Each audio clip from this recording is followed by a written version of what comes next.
તમે તો 3 ભાઈઓને બધા સરસ રીતે ધંધો ચલાવ્યો, પછી છોકરાઓ તમારા બધાના બાળકો તો આગળ કંઈ અભ્યાસ વગેરે કરતા હોય, એ બધાને કેવી રીતે આમાં વાળવા? એ મુખ્ય કારણ હોય છે મેનેજમેન્ટનું.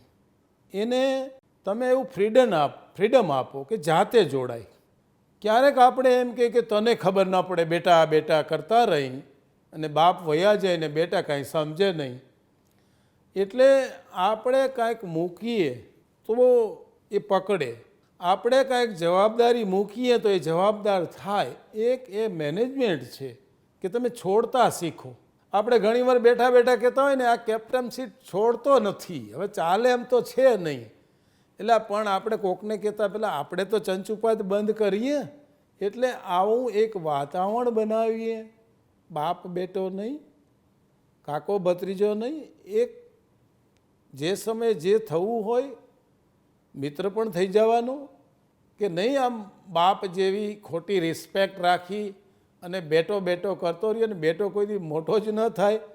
આપણે કહીને હવે આપણે મોટા થઈ ગયા, કંઈ હવે મંજૂરી લેવાનું ન હોય, આપણે ક્લાસમાં સરને એમ કહેતા જઈ આવીએ છીએ.